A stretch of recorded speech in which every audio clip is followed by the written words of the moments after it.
I've spent my entire career studying communication, and it seems like a simple thing to do, but it's very difficult from a strategic and tactical level.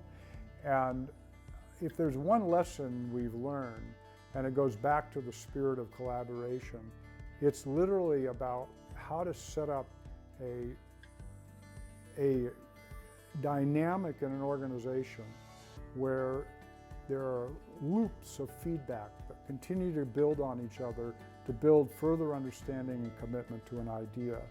And in order to do that, you have to, I call it broadcasting on two channels, WIFM and WIFO. And WIFM is what's in it for me as an employee, and WIFO is what's in it for the organization. And far too many leaders only focus on what's in it for the organization, and they don't talk about WIFM, which is what's in it for me, what's in it for the employee, what do they get out of it.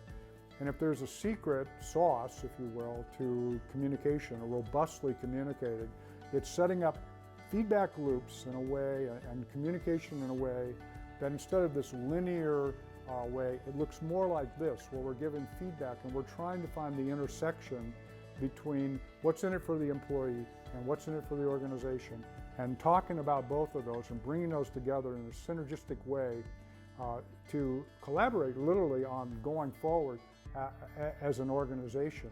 And to me, that's part and parcel of what robust communication is.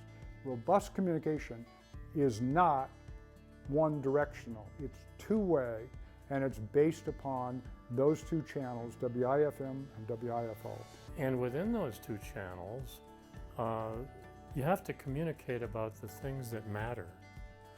There's a set of priorities, and all too often I think leaders say, well, I'm just going to communicate everything, and it becomes this mishmash of this happened and this happened and this happened and this is what we're going to do.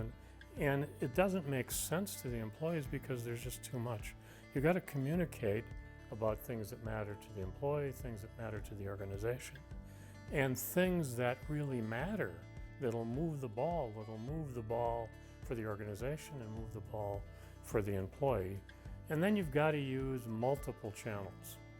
So the spoken word, the written word, the video, the team meetings, variety of different channels, and you have to repeat it more than once. It seems like sometimes you have to repeat it a lot, and the message has to have an amplification and a consistency that the same thing comes through over time. That's robustness. Leaders have so many, particularly at the high level, at the highest level, there's so many forces and so much stuff coming at them. There is a temptation to want to talk about everything. You can't do that. So what you have to do is talk about the things that matter most. And these are the crux of the thing that move, crux of the issue that move the organization forward and are in tune with the needs and desires and aspirations of employees.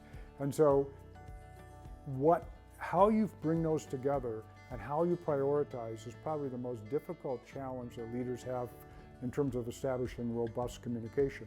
And then once you kind of figure out what those 3 or 4 major items are that I have to communicate about as an organizational leader to keep us moving forward and keep employees self-actualizing and being robust, then you have to use multiple channels. Then you have to use multiple messaging tools, because you can never underestimate how difficult it is to communicate a relatively complex message.